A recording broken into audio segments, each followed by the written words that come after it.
So I want to begin with just a brief disclaimer. And first, let me just switch to my format of presentation. The disclaimer has to do with the fact that I am not an expert by any means in online learning. And, I say this with, all due modesty and transparency because as an academic, I'm pretty confident about my abilities in other domains. But this is one domain where, the imposter syndrome is really not a syndrome. Um, Prior to August 2020, I knew nothing about audiovisual technology, gaming, live streaming, all the things that I'm going to be talking with you about today. And I say this because, in the interest of full disclosure, some of the things that I'm saying may not be what the real AV experts would tell you, but it's actually a kind of a feature, not a bug in my case, because I think that I was in the position that many of you were and maybe are in terms of struggling with online education and figuring out how to deliver content via Zoom. And if I can do it, I assure you that all of you can. I have no particular expertise or inborn skill in doing any of this. It was through the help of one of my MIT colleagues, Sean Willems, a chaired professor at the University of Tennessee, Knoxville, a former PhD student of ours, who's been visiting us for the last couple of years. It was really through Sean's efforts and his great advice and one of his colleagues at Tennessee, Brian Stevens, that I was able to learn about the kind of things I'm going to talk about with you today. So my goal is really just to describe to you my own journey in thinking about and dealing with the pandemic and how we deliver content online. And my co-authors now, Sean and Brian, and I've written a paper titled World of EdCraft. I'll give you a link for this as well as some other content in a few minutes. So with that as the preamble, let me start with a little bit of motivation. Also, I wanted to mention a book of Sanjay Sarma's that I discovered fairly recently. This book I wish I had before I started doing online teaching because it covers a lot of the issues that I'm going to talk about today. It's a fantastic and insightful perspective on both why online teaching is so difficult, but also why there are some really tremendous opportunities that we now have. So I'll come back to this a little bit later on, but I just want to acknowledge Sanjay's enormous contributions. Let me start with some motivation. And the motivation has to do with the importance of teaching in my life. I was not your traditional learner by any means. When I was growing up through elementary school, junior high school, and high school, I had a number of learning challenges, oddly enough, surrounding mathematics, because that's a field that I am quite familiar with now, but struggled with it for a significant part of my early education. And so I really appreciated teachers that took the effort to really reach students like me. And when I was a college student, I was blessed with three amazing teachers, Saul Levmore, Sharon Oster, and Herb Scarf. These are individuals that were and are first-rate scholars. Professor Scarf passed away a few years ago, but Professor Levmore and Professor Oster are both still active in research. And they were first-rate scholars, but spent enormous amounts of time preparing for class, working with students, basically being award-winning teachers. And when I was in grad school, I was very fortunate to work with Andy Abel, who's now at the Wharton School, and took classes, despite the fact that I was a student at Harvard, was able to cross-register, took classes with Bob Merton. And again, I encountered people that were first-rate scholars, but at the same time were also incredible teachers. And not just naturally gifted teachers, they may have been that, but they invested a tremendous amount of time and effort in their craft of teaching.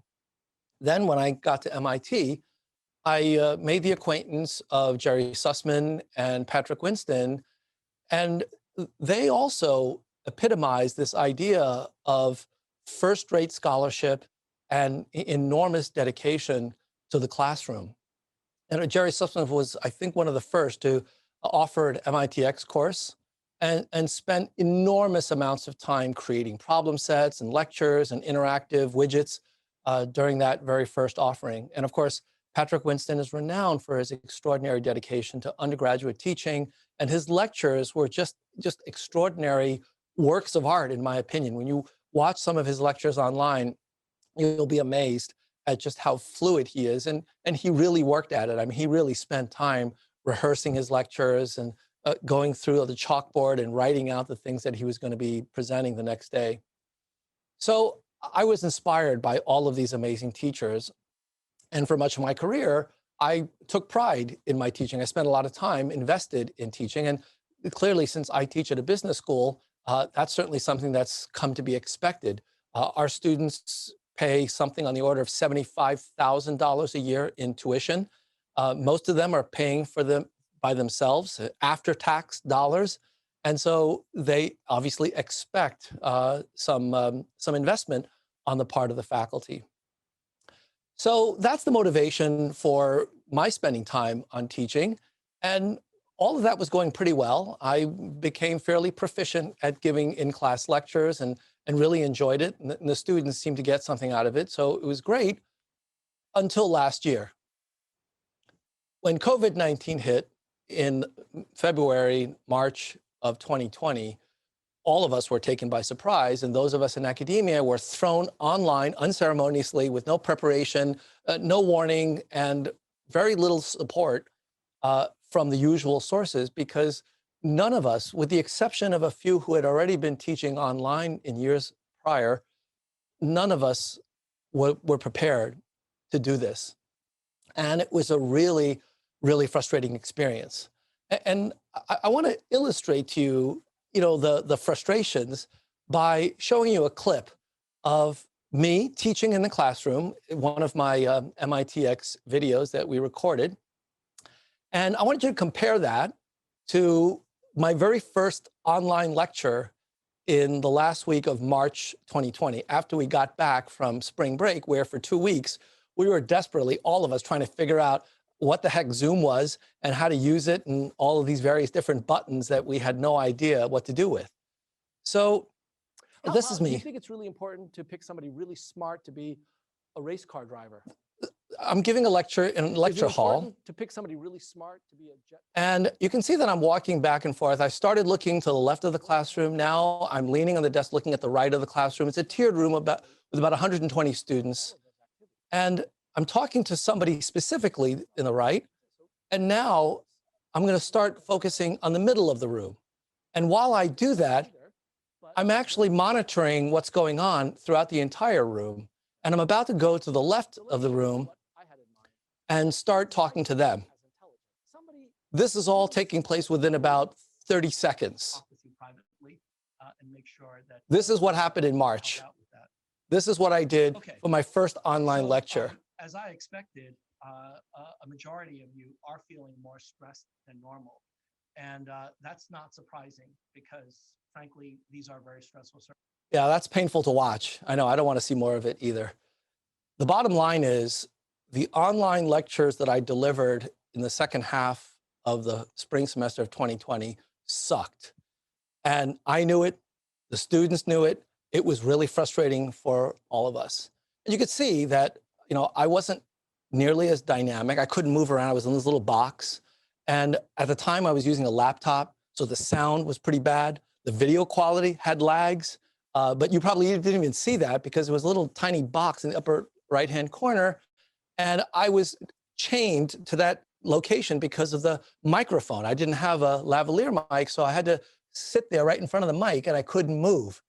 And you could tell that I was stuttering. I was very halting in my lecture because it was just totally unnatural to me. And we were forced in a way to do that because, part of the design principles for what we were supposed to be able to accomplish in rather short order was to deliver high quality video as much as we could. Back then, I didn't even realize that Zoom had different settings of HD versus standard. And we also were required to provide asynchronous access because people were in different time zones and we didn't want to be unfairly disadvantaging one group while advantaging another group. And we were trying to maintain interactivity to some degree, but nobody really understood how to use the platform at that early stage. And so it was really stressful, despite the fact that we were supposed to reduce stress. So that was what led me to be really, really frustrated with the platform and try to figure out, what we could do. We've got to be able to do better. And so that summer of 2020, I started looking for other alternatives. And fortunately, our deputy dean at the time, Ezra Zuckerman, hosted a series of town hall meetings every Friday where he would invite various faculty who had been doing teaching online during the second half of the spring to share with the rest of us what their experiences were. And I think a number of my colleagues were as frustrated as I was, but they came up with different alternatives. But the one alternative that really, really struck me was when Sean Willems, this faculty member that I mentioned from University of Tennessee, who's been visiting with us in the operations management group, he came and showed us his platform. And this is screenshots of Sean's setup. He built a home studio that seemed to be just incredibly natural and engaging. And more importantly, he had these different scenes that he could switch back and forth from: a document camera, a light board, PowerPoint, and back to the main page. And he did it seamlessly, almost as if, by magic. And it was just the most incredible thing to be able to go back and forth and, allow the audience to see different views and to actually prevent them from getting bored and getting distracted. So as soon as I saw that, I said, I want that. That's what I want. I want to do that. And so I called up Sean. I sent him an email, actually, because I never met him. He didn't know who I was. And so I sent him an email, asked him, could I give you a call and just get some advice? And over the course of the following 3 weeks in August, Sean basically led me by the hand, showed me his home setup via Zoom, gave me a list of all the equipment, sent me links to where I could order the equipment. There were a couple of parts that were hard to get, so he actually sent me extras that he happened to have lying around. I mean, it was just an incredible act of kindness. And he didn't do it just with me, but with many of my colleagues. It was just really, I can't say enough about how generous he was with his time to all of us at MIT. We owe Sean a tremendous debt of gratitude. And he brought colleagues from University of Tennessee, Brian Stevens, who had been teaching online for years and who helped Sean with his setup. And the beauty of Sean's experience is, like me, prior to the beginning of the spring of 2020, he had no clue either about online teaching and about this kind of setup. And it was only because he was frustrated, as well as I was, that he made his investment, and he happened to do it 5 or 6 months earlier than I did, which is great for me because I got the free ride off of the amazing information that he put together. So I'm going to just give you a very brief overview of my setup, and then I'm going to talk a bit about the things that I've learned as part of this process. I discovered that in order to deliver the experience that I wanted and what I thought the students were expecting, you really had to change the way you were delivering the content. And so the way that I think about it schematically is all of the inputs to a lecture, my audio, video, PowerPoint, I'm using some kind of a writing pad, or in Sean's case, a light board and document camera, other devices. You need to take all of those inputs and feed it into a software package that's called OBS Studio. This is an open source piece of software that essentially combines all of these inputs and allows you to manipulate them and create a scene, much like a Hollywood film, a scene that you can then feed into Zoom via a computer, and you've got the people on the other end that are observing this scene. And one of the things that I learned early on is that a typical laptop, the laptop that I had, was just not powerful enough to do all of this, particularly if you wanted to do the kind of things that I'm going to show you in a few minutes. And so it was pretty important to get a dedicated computer for this. Now, there is an exception to it that I'll come to a little bit later on, but for the most part, for us academics, the kind of laptops that we use are simply not powerful enough to do this in a way that will be seamless and high quality. So here's a picture of my setup. It's actually a backup site that is in Patrick Winston's office at the MIT Computer Science and AI Lab.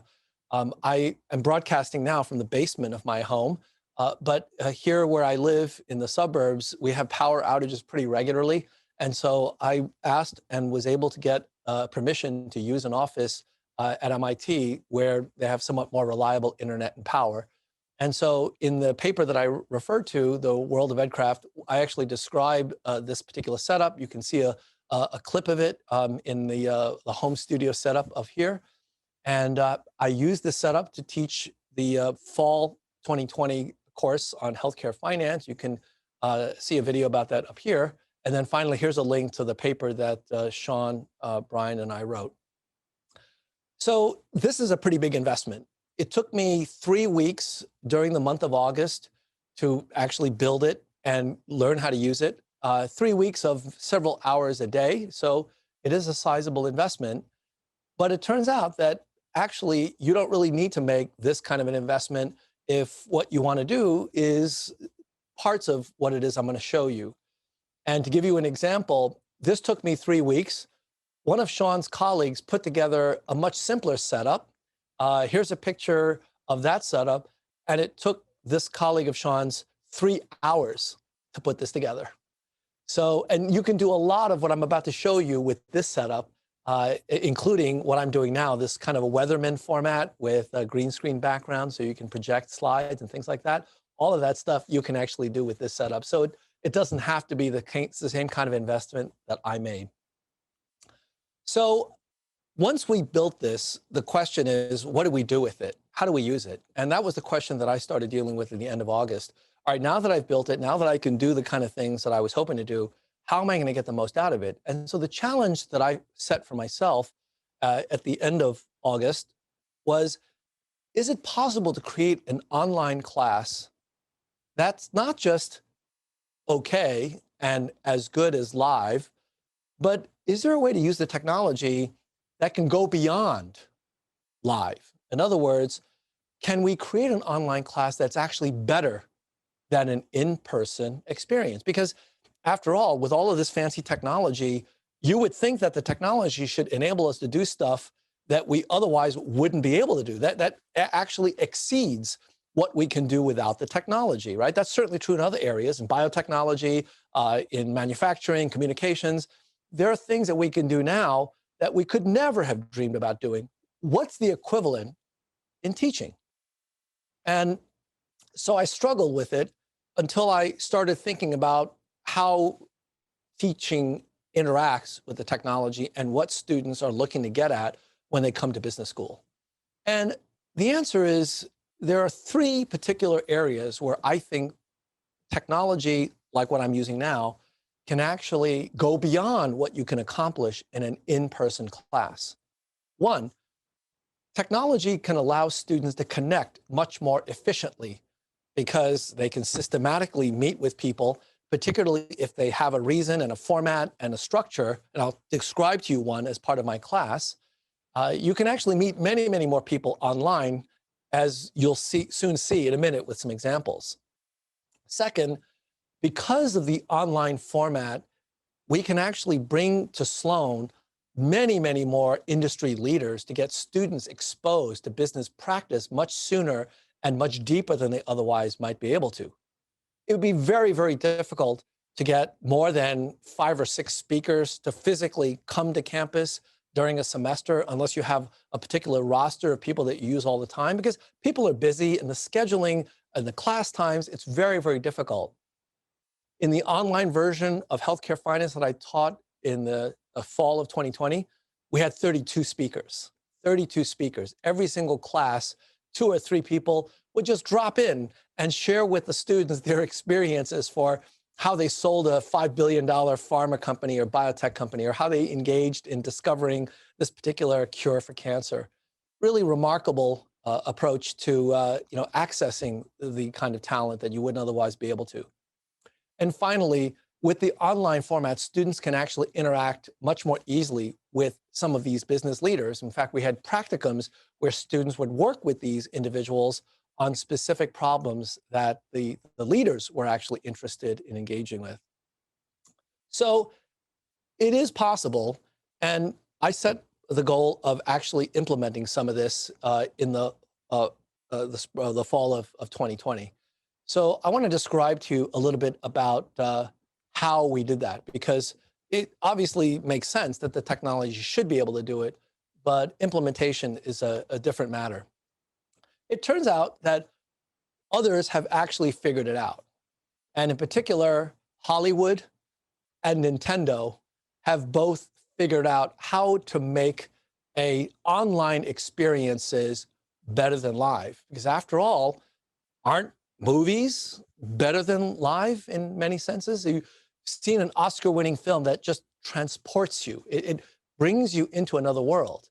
And there are clearly video games that actually are another world, totally immersive. In fact, I'm sure you all know of examples of people that are addicted to video games. This is a literal use of the term addiction. An individual here who is a university professor in English ended up losing a couple of years of his life to World of Warcraft because he was so immersed in that world that the interactions in that world actually exceeded the expectations and preferences of his real life interactions. And so it is really powerful, this online platform, if we use it in that way. And so the question is, can we take some of these ideas and apply them? Now, actually, my co-author, Brian Stevens, had been doing that for years. In fact, he's been live streaming on YouTube and teaching in that format in ways that I'm just totally blown away by. So during August of 2020, I learned a whole new vocabulary. And the two words that came into my vocabulary that I had no idea about beforehand was esports and live streaming. Esports is the idea of actually watching video gamers playing each other in a battle and literally watching live. So going to a physical location, an arena, and watching two video gamers compete in League of Legends or World of Warcraft or something. You may think that that's silly, but let me tell you, in 2019, one of these events drew 173,000 participants in a stadium and another 40 million people watching online, a video game competition. Just by way of background, in that year, the Super Bowl hosted 75,000 people in a stadium. So 173,000, that's real, that's significant. This is a multi-billion-dollar industry, and this company, Twitch.com, is one of the most popular sites for doing live streaming. What is live streaming? It's literally allowing gamers to broadcast themselves while they're playing. Now, YouTube is a great platform for doing that. And what I want to share with you is a short clip that was put out by YouTube about gaming and live streaming. And they're going to give you examples of a couple of live streamers and how they actually do in terms of their business. Now, while this clip is going on, I want you to think in the back of your mind, imagine if they weren't talking about live streaming content involving games, but live streaming your content. Imagine they're talking about live streaming a course on differential equations or a course on Chinese history. Let's see what you think after you see this.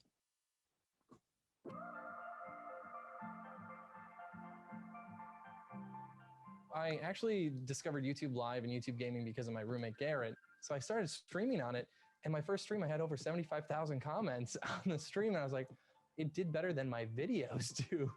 People really enjoy interacting with their favorite creator live. For creating a live stream daily, we start off every day with thinking about the metadata around it, the thumbnail, the titling for that to help bring in the audience. We'll tweet about it, make sure we socialize that episode. But consistency is a big part of that, right? Yes, we can draw in a good number of people via Twitter, via social media, but your best reliable source of audience is to just stay consistent so people know Every day at 4 o'clock. Exactly, they're going to be tuning in. Each live stream that we do has a different purpose, right? So the Mario Maker live streams are all about featuring the fans. Hey, submit us your levels. We're going to celebrate the work that you're doing in this game through you. We did a Minecraft live stream where it was me and a bunch of other theorists who had joined in taking the world's largest Minecraft selfie. Then there are the ones that are personality driven, where it's getting to see us react in funny ways or put into funny situations where you get a sense of who we are as people, as creators. With GT Live, we originally had it slated as like there's going to be highlight reels of every episode, and then there's going to be the long form, uncut, 2-hour-long streams that we're going to do. No one wants to watch 2-hour-long streams, but like, oh, this 6-minute cut's going to do really well, and that serves as a gateway to this other stuff. But what we found was that based on traffic sources, suggested video traffic was far and away much higher for those long form content videos. And so that kind of has shifted our programming strategy on there, where every once in a while we might throw on a highlight reel to like capstone a series or something like that. But the primary bread and butter of that channel now is just like, hey, we're doing very light edits on the actual long form live stream and just putting that up. It's hard to reply, especially when you're putting out the volume of videos I am, to every comment like by typing. But with a live stream, it's easy to glance over and answer a question. And when you answer that question, 15 people might have had the same question. So you just serviced 15 people right there and made them feel great.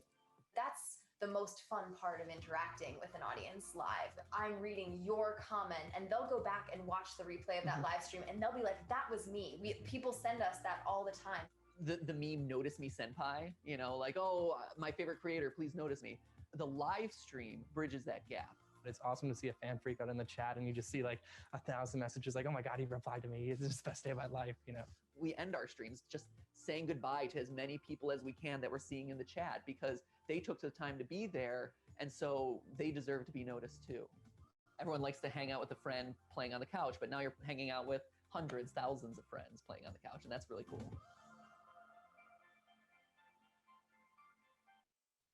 Now, there are so many things to unpack from that little segment.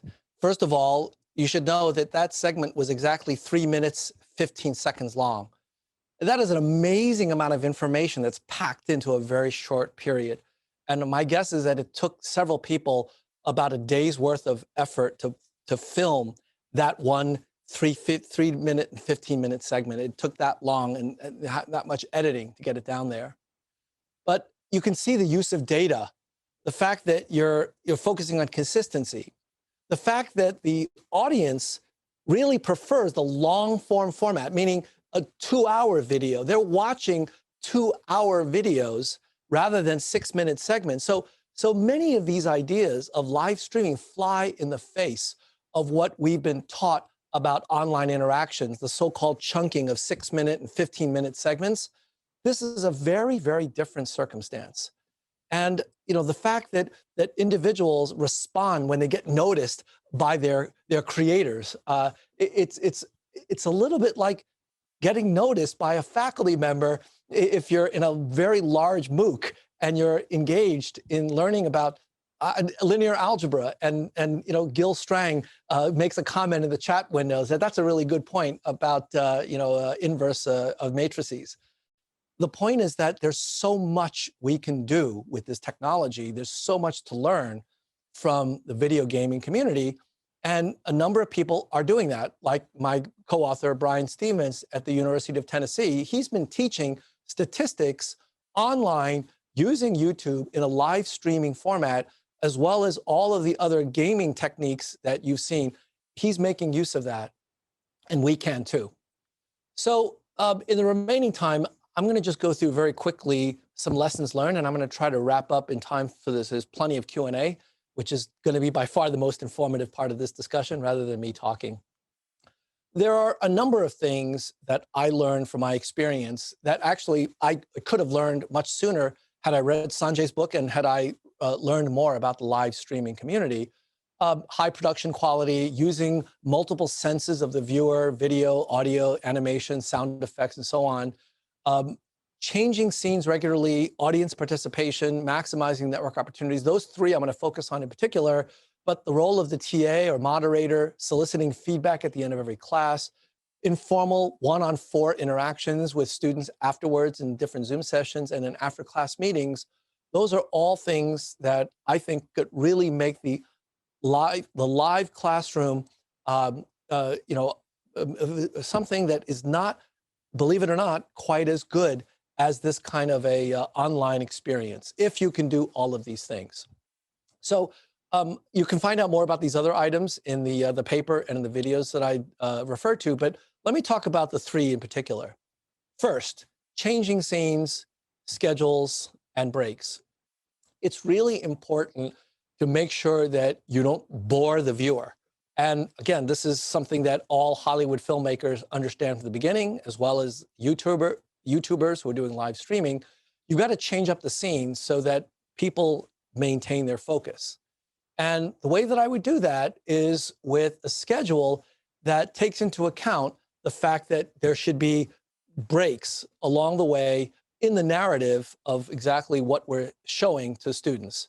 So for example, I taught on Thursdays from 6 to 9. So class begins promptly at 6:05. So the students know the schedule, and I usually send them a schedule like this the day before class so they can plan around it. And before class, in order to build up anticipation, I take a page out of the live streaming playbook by providing a kind of a countdown timer so that the students know when class is going to be happening. And I'll probably, put some music to that. So right before class, they'll get in the mood, just like Molly did with the splash page for this lecture. And as we get closer to class, I'll bring the music down and we will get back to the class view. Then class begins, and very quickly, I will transition from lecturing to a poll. Typically, within the first 15 minutes, we'll take a poll. After that, we'll go for another 10 minutes or so, and we're going to put the class into breakout rooms that are pre-assigned. The breakout rooms are really there, just a 5-minute meet and greet so that they can make those network connections that I was telling you about. And I'll talk a bit about how we construct those assignments in a minute. And then after the 5-minute meet and greet, class resumes for another 5 or 10 minutes. Then we'll have another poll. And then after that, we'll have another breakout session. But this time around, they get 10 minutes in the breakout session to work on a specific group exercise that I give them. And they come back after 10 minutes, they report, class resumes. And then after that, that usually is about the halfway point. We'll take a 10-minute break. We'll come back. Students will go on. We'll do some more interactions, guest speakers during the second half of class. I get the students to moderate. This way, they are constantly being stimulated, and there's never a period of time where they're just, sitting around with a talking head. This kind of a view we can certainly do, but it's not nearly as engaging as when they actually see something like this. I'm moving around. It's as if I'm in their living rooms. That's what we mean when we try to transport them into a different world. So let me now talk about the second point, which is the power of the chat window. This is something that I was completely transformed by. You all know by now, and some of you are already using it, you're chatting with your other colleagues in the class. And I have to admit that when I first came across this chat window and I saw students chatting away, putting these messages while I'm lecturing, I thought, wow, that's really rude. Hello, I'm here, I'm talking. Why are you chatting away with each other? And it's in the case of chat, it's not just with the person sitting next to them, they're chatting with everybody in the class. And that I thought was really troubling because it would distract the students until I realized what was going on. And I started looking at the chat window after the fact in the Zoom transcripts. Most of the time, the chat was about the material I was lecturing. Occasionally, it would be to make jokes or side comments to other students, inside jokes among them. But for the most part, they were about the lecture. For example, in one case, I was lecturing, and in this particular case, I happened to use a terminology in the chat that was asked about in the chat window, and the terminology was an acronym called PBM. I used that without defining it. Turns out that it means Pharmacy Benefit Manager, but I didn't realize that the student didn't know it, and he didn't raise his hand, so he put it in the chat window, what's PBM? Second student responds, Pharmacy Benefit Manager. A third student points out, Pharmacy Benefit Manager like CVS or Express Scripts. And then the TA posts the Wikipedia definition of PBM, and then a fourth student who actually has experience working with PBMs point out that they're often the middleman between your payer and then the drug companies, and that's why they're important in the ecosystem. And then the student says, thanks. This entire interaction took place in the space of 29 seconds. So while I was lecturing, I had neglected to define my terms. A student was confused. And in the space of 29 seconds, he was no longer confused because his classmates helped him to figure it out. And I suspect there are other students in the class that were also confused but didn't bother to ask, but now they know.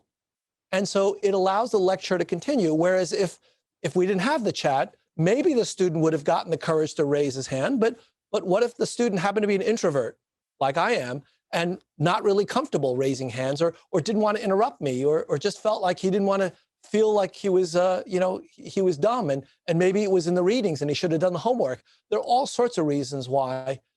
And it dawned on me at the time that this is an incredibly powerful tool for facilitating learning in a setting that is just completely transformative. In fact, interestingly enough, after I realized what was going on, I started to respond to the chat while I was lecturing. And, the TA told me afterwards, you may not want to do that, because I think you're kind of putting the students off, because a number of them, they want to answer the question. And they don't actually want to interrupt you because, you're on a roll, you've got the flow, and they just want to, get their questions answered.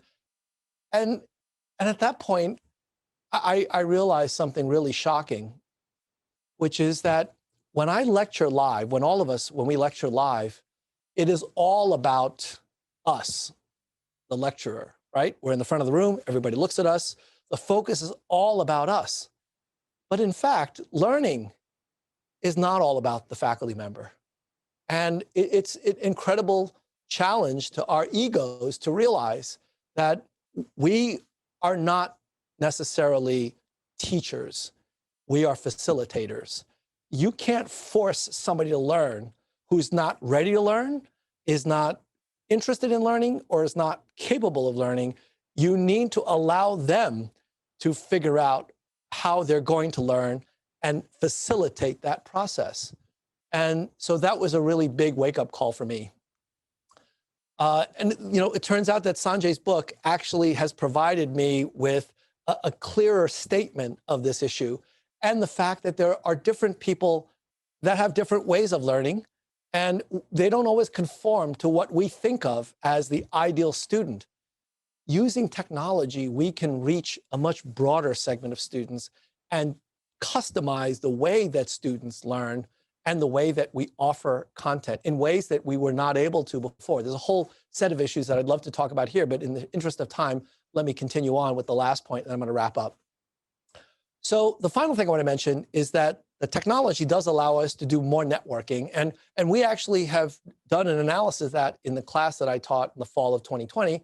Absolutely, online technology dominates live in allowing students to network, both with each other and with industry colleagues. So the various different interactions that we had in the class, you can read about in the paper, but we actually measured the number of new interactions that students had with each other. Because during the course of the semester, we engaged in group exercises. We had them informally meet with me and with each other. I had office hours, and there were practicums where they met on teams with some of the industry leaders. So we actually kept track of the number of times that a student met another student for the very first time. And there were 90 students in the class. So this is a 90 by 90 matrix, and every cell that is colored green is one of these first meetings. So the cells that are white are students that have never met, at least in this class. And I would have loved to have this entire thing be solid green, but given that we've only had a limited amount of time and a limited number of engagements, you could see, though, that there are a lot of meetings, and I would argue more so than in an in-person live class where you meet the person sitting next to you and you hang around with people that you're comfortable with, but you are not forced to meet with that person on the other side of the room because you've never met them before and you may not have anything in common with them.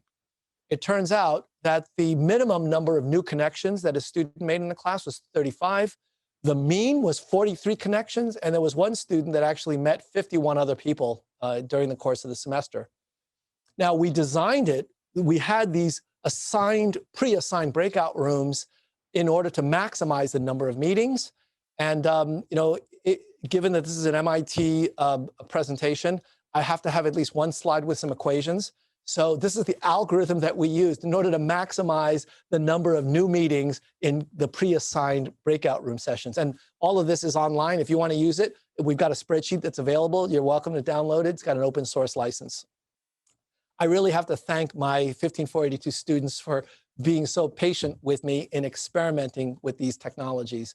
So I owe a huge debt of gratitude to them for this course. Okay, so let me wrap up. Where do we go from here? Well, I can tell you one thing. When I do go back to the classroom in the fall, and believe me, I am looking forward to that. I do not enjoy teaching online nearly as much as I enjoy the live interactions, but I'm going to be using all of these technologies in one form or another when I'm teaching live in person. For remote and hybrid teaching, that it's particularly for faculty members, I would argue that at some point we're going to have to create a home studio in a box. What I described in terms of my setup is quite expensive because I had a particular set of objectives that I wanted to achieve, including having a computer that could serve as a data science server for doing machine learning. So I got a very expensive computer, but I believe that at some point we will transition to being able to give faculty a studio in the box, basically, a light, a laptop that's a gaming laptop that allows you to do this interaction, and then a mic, and then you're good to go. Under $1,000, I believe that's possible. And imagine if at some point universities could offer the same kind of support as we saw in that live streaming clip, that 3.5 minutes of these various different individuals thinking about the storyboard, advertising the thumbnails, making sure that the live streams are different every time. That would be something that I think we can hope for. And lastly, I'm going to be using this platform for research. Particularly, we already do pre-recorded talks, but I'm thinking video abstracts. Imagine a 3.5-minute segment about your latest research that has the same information content as we saw there. In fact, just recently, I had to give a short 30-second clip about a book that I'm publishing with my co-author. And let me just show you what that clip looks like. Hi, I'm Andrew Lo. This is my co-author, Steve Forster, of our new book, In Pursuit of the Perfect Portfolio. It's about the stories and insights of 10 investment pioneers who shaped the way we invest. We talked to Nobel Prize winners and financial industry giants and asked them what their idea of the perfect portfolio is. We describe their answers and then pull it all together so every investor can put these ideas to work right away. Thanks for watching, and please stay safe and healthy. Now, it turns out that my co-author videotaped his part in Toronto, sent me that clip. He was in front of a green screen. I did mine here in Boston, and we basically edited it together. 30-second clip, and it was presented at a book publishing fair, and apparently we were now able to receive a number of foreign rights requests for our book because of that short little clip. And last but not least, I would say that even something as mundane as an invitation, inviting a colleague for an endorsement on a book is something we can do. Recently, I was asked to give an endorsement by a woman named Tamsin Webster. She is a professional communications coach that was terrific in the 2 TEDx Cambridge talks that I gave. I work with her and she's just incredibly professional. So she recently asked me to give an endorsement for a book that she's writing. But instead of sending me an email or a letter or a phone call, she sent me this. Hi, Andrew. It's Tamsin, as you know, and I am sending you this today as a way to ask if you'd be willing to write an endorsement for my new book. So I've been working on this book for a while, which I think I may have mentioned to you, but if not, it is the culmination of the process that you yourself experienced with TEDx Cambridge and particularly the Salon, which is building that red thread. In fact, the name of the book is Find Your Red Thread, Make Your Big Ideas Irresistible. That is an amazing request for an endorsement. I've never received that personal and that compelling request. Now, I probably would have done it anyway, but you can bet that I'm going to do it now, and I'm going to do a really good job of it because of how compelling that kind of a personal appeal is. So this is the power of the technology. It has the power to change the way we learn, the way that we teach, the way that we conduct business. And I'm hoping that we're going to take these learnings and continue making use of it over the course of the next few years. Thank you very much for your time, and be happy to answer your questions. And let me turn back to Molly. And actually, Andrew, I'll thank you. Hi, Andrew. It's Krishna. I apologize. I was going to introduce you at the beginning. I arrived at exactly 2:05 and missed the opportunity. So I won't do a real introduction now, but I'll host the questions. But I'm going to just mention two things that I was going to mention. One is that Andrew is overly modest when he pretended at the beginning that he's a complete rookie. In addition to his many accomplishments, he's already built 3 MOOCs that have been quite successful on the edX platform. So he kudos for those accomplishments in addition to what you saw today. And then the other thing, which I was going to put in the introduction, and he's now made it obvious, I suppose. It's very unusual when you look at teaching scores for an MIT faculty member. I don't know how many of you are familiar with the system. Many of you are, but it's a 1 through 7 scale, and the students answer each question with an integer, 1, 2, 3, 4, 5, 6, 7. And for 15482 this past fall, the course that in fact he described to you today, instructor stimulated my interest in the subject, 42 people answered the question. Instructor supported my learning, 41 people answered the question. In both cases, an average of 42 and an average of 41 integers, his average score was 7.0. It's quite unusual to get a 7.0 average when you have that many answers. And he did it on both. Those are the 2 most important questions. So I think I was going to do that before, but I think now you can see that your students appreciated the class, and we can all see it in the public domain. So thank you very much for sharing what you did, what your students so much appreciated. And I'll take questions. There's one in the chat. I see Michael Schrage. I'm going to ask you to unmute in a second, Michael, if you're still here. If Michael is not here, I will read his question. I'm here, but the question speaks for itself. But I've done breakouts in exec ed, and the variance is very big on breakouts because some teams immediately gel or they exchange, others unpack their question. And I'm just curious, have you come up with a framework or a scaffold, a trick or a technique that you've learned? Because I think my students are as smart as yours. So I'm hoping that I can get comparable ratings if we structure it that way. Oh, without a doubt. I mean, I think that the approach that we took in terms of the breakout rooms was to actually pre-assign them. So there are certain occasions, when you're giving an exec ed lecture, you can't do that. And the breakout room function in Zoom allows you to just, create a random ordering of, 5 or 6 students per room, whatever you want. But when you're doing a class and you have the class list and their emails, you can actually create pre-assigned breakout rooms. And so we would actually do it using that optimization algorithm to make sure that people weren't paired with the same person more than that were necessary, for the number of students and meetings that we had. But you could also pair it in a different way. For example, In another class that I'm doing now, where we have students that are in biotechnology as well as in business, we want to pair students that have different backgrounds. You don't want all the scientists together and all the business students together. So by using the pre-assigned function, coming up with a spreadsheet, a CSV file that has the identities of the people that you want in each room, you can actually spread the wealth in terms of, you know, particular skills. And I think you might find that to be a bit better. It does take more work. So, you know, you're going to have to you do it either yourself or have a TA work with you to do it. But I think that's probably the best way to get a little bit more consistency in those breakout rooms. Did you do report outs from the breakout rooms or? We did, but informally. So in other words, we all came back into the main room, and then we asked for volunteers for the different teams, the different breakout rooms, to tell us what they did. And then we would have 2 or 3 of these teams report out. Okay. And so this actually relates to something I was going to ask, which is, so you said, and I think it's true of basically all of us, that we're all looking forward to teaching in a classroom in person in the fall. How are you thinking of doing breakout rooms when you have all your students in the same room with you in person in the fall?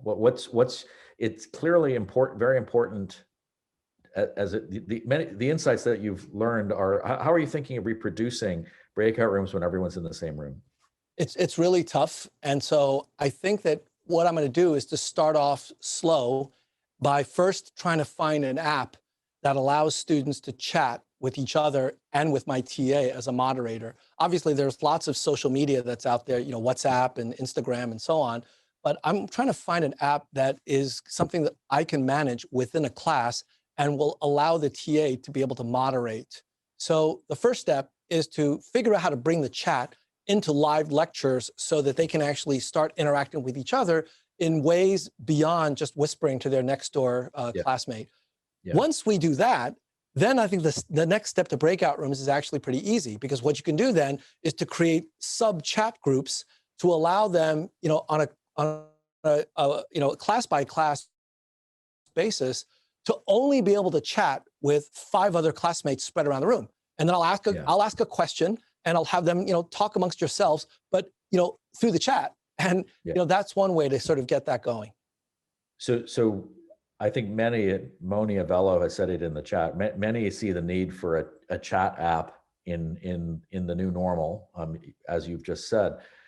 But I think there's an advantage beyond chat. You know, when we do a Zoom breakout, so I can breakout by chat, I get, but when we do a Zoom breakout, we're talking with each other through, as you and I are talking right now.